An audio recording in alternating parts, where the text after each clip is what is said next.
I actually just did an audition last night for a musical, and there were two songs I was supposed to sing, and one was more comedic and upbeat and silly, and the other was very emotional and tragic.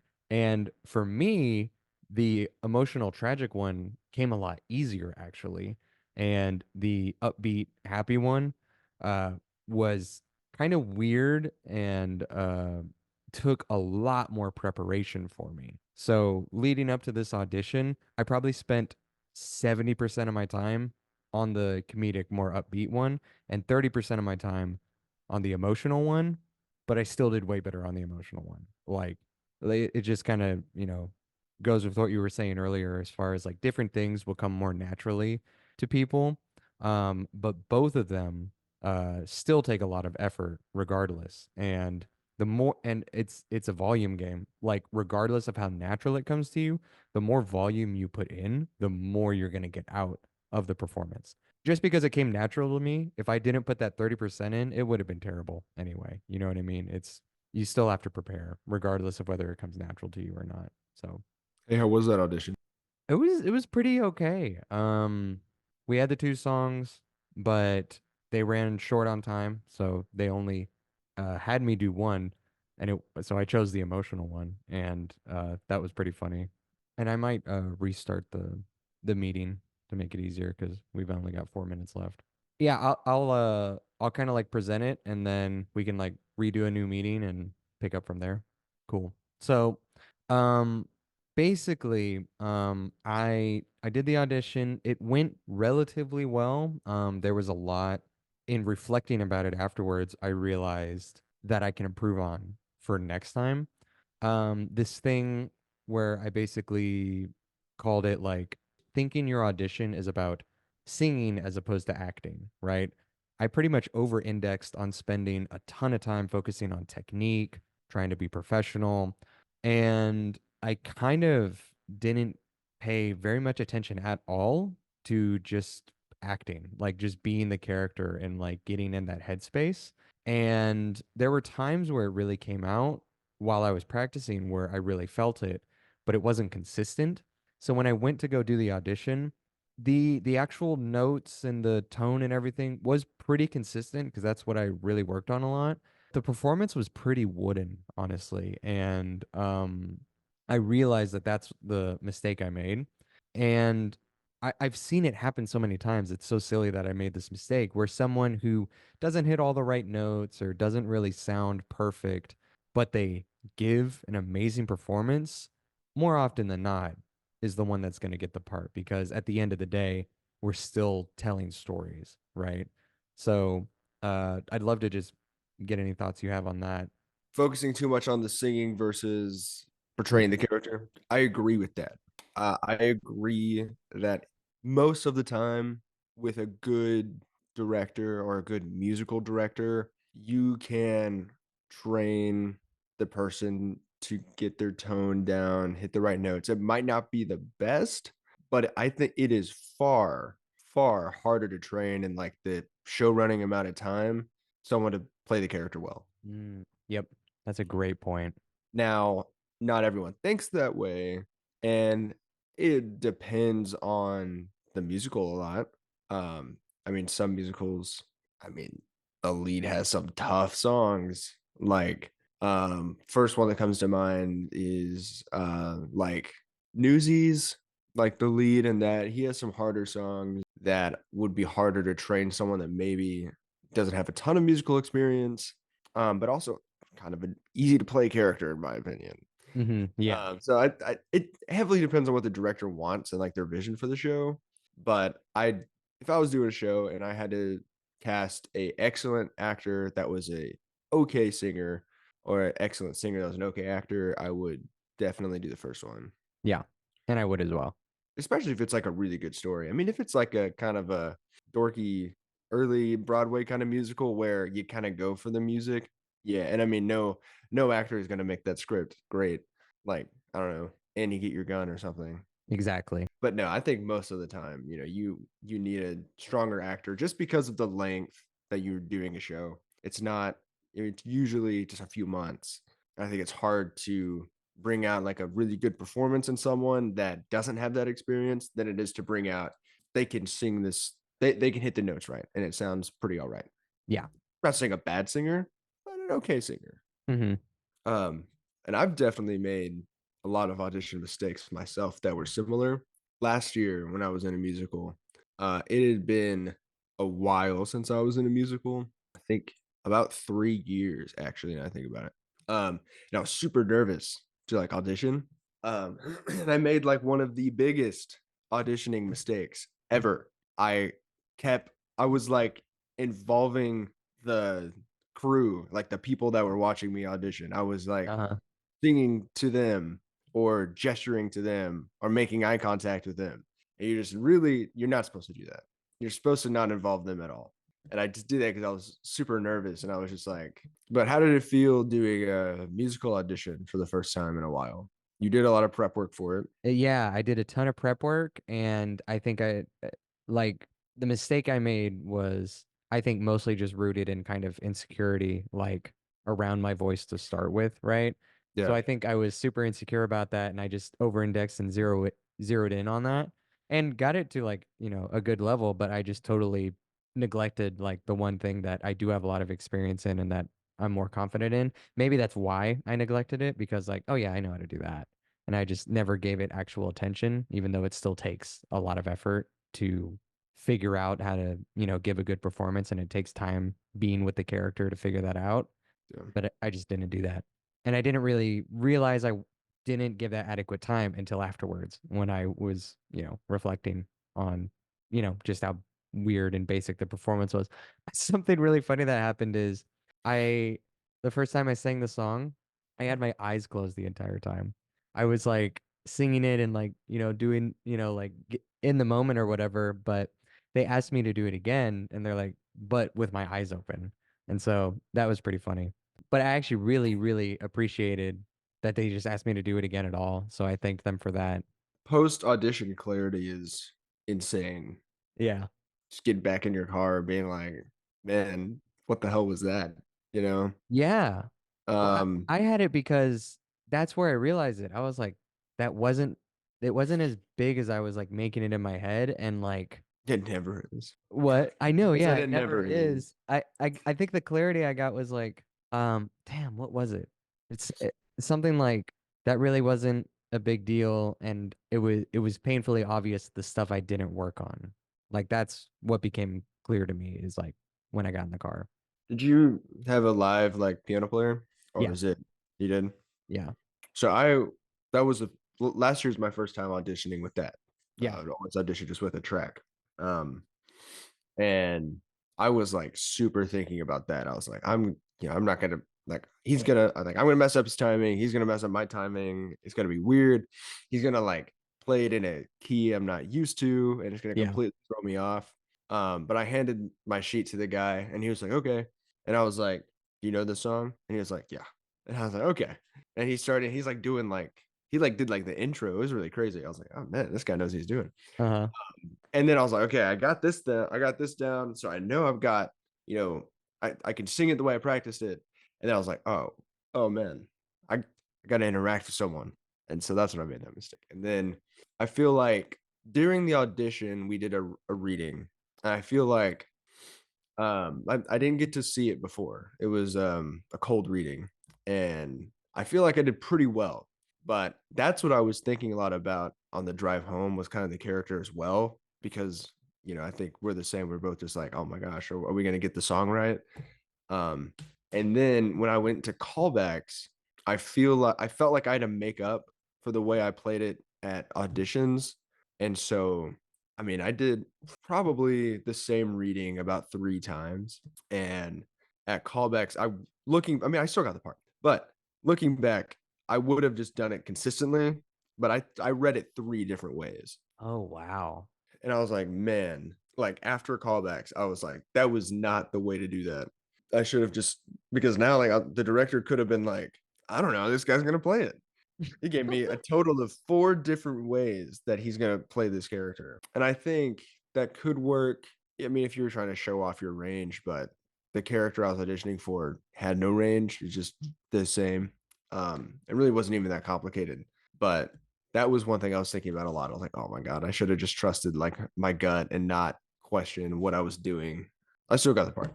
Yeah. I don't think I've ever been to an audition or a callback and not had like second thoughts about it, about what I did or something weird that happened. Oh Uh, yeah. when I was auditioning for The Wizard of Oz, it was actually a callback, sorry. Singing like the solo for The Cowardly Lion that I was trying for, really wanted, spent so much preparation for it. I really thought I had a shot. And then like I'm singing and my voice like cracks. And I was just like, well, it's out the door now. And like the three other people that are auditioning for it, like I felt did really well, but they also didn't prep for it. Audition prep is very important. Do you have any other audition stories that haunt you to this day? Audition stories that haunt me. I might have a couple. To give you some time to think, I have a Yeah. kind of What you funny got? one. It's not really embarrassing. It's just more funny. And this has definitely happened to me in smaller settings, but this is like the biggest time it happened. So I was auditioning for a show called Oklahoma, and it was, I think, the last show of the year at our school. And it was a show that I knew they were doing about a year prior. And I started listening to the music like a year before because I was like, seems cool. I don't know. And I just like fell in love with the character Will Parker. Like I loved his songs. I loved that he was just stupid and just goofy. And like we well before auditions, I had how I was gonna audition and play the character down super well. Get to auditions, great. Get to callbacks, and I read for Will like once, and I sing his song, and there weren't a lot of guys that auditioned for that show. And so, it was one that I knew the musical super well. So I just read and sang for all the parts, just whatever. And once I got to like Judd, the villain of the story, and I read for him multiple times and I sang his song and I was just like, oh my God, like this, I've never felt this way about this character, but this is the one I want. I don't want Will anymore. I want Judd. And another guy who I'm still friends with to this day had the same, his was reversed. He went in, I believe, wanting Judd and pretty quickly fell in love with Will Parker. And so it was so weird. We had like the same like weird swap. And then the cast list comes out and I got Will, he got Judd, and we were just kind of like, we were both just really disappointed because our views had changed so much. I think I knew the stage manager for that show. Um, and I actually don't remember if it was you that told me this or not.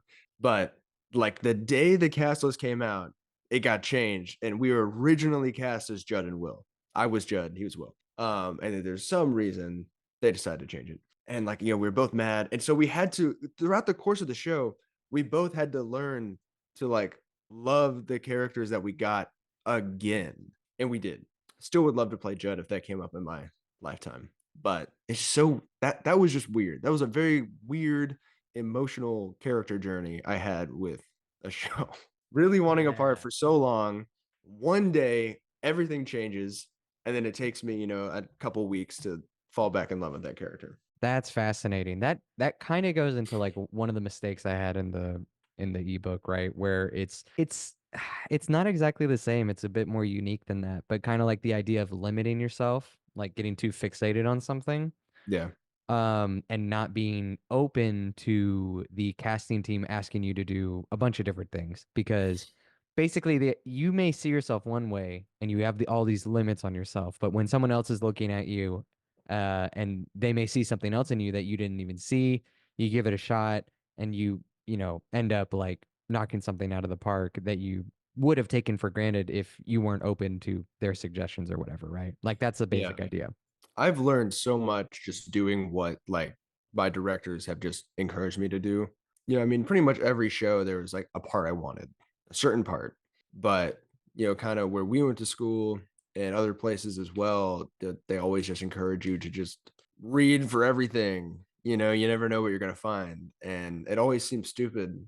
Every single time it seems stupid. But it just always proves me wrong. I'm like, man, I think I could play this part. Or man, I don't think I'd be mad whatever part I got. That's a good feeling to have whenever you're in a show.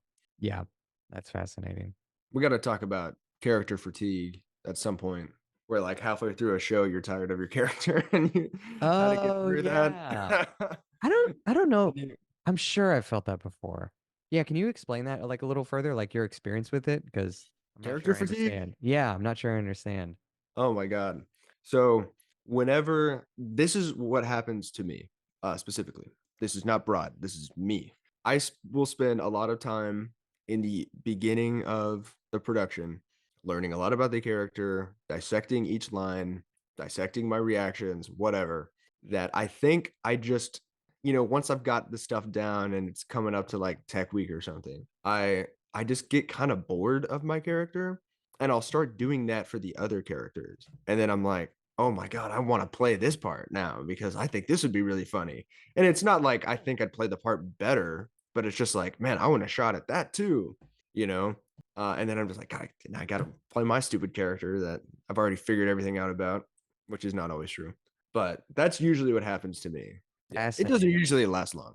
Yeah, yeah, yeah. And I'm like, okay, no, I'll get back. But no, that I think that happens almost every show I've been in. Hmm. Like, man, I'd like a crack at this part, Yeah. if something were to happen. If me and this actor decided to swap places for the night, I wouldn't be upset. But no. Oh, that's so funny. Yeah. I honestly like just I've done so many performances. I bet I have felt that way before, but it's not common whatsoever. Mhm. And it makes a lot of sense. So it's I guess the exploration side of it is maybe one of the most enjoyable aspects of like just performing and acting and like, you know, character development for you.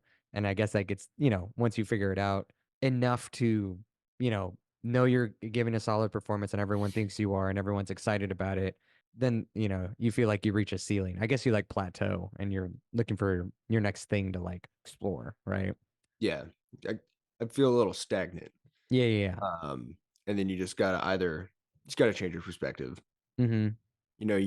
You've gone this far, you're not gonna change your performance, but either you can change your attitude or you can I don't know, find something else to enjoy while you're Yeah, playing the character. That's usually what yeah. happens. Currently playing a character, I think one of the longest I've ever played.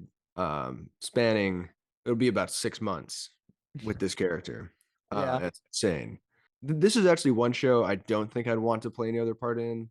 Yeah. Uh, but yeah, character fatigue is hard right now.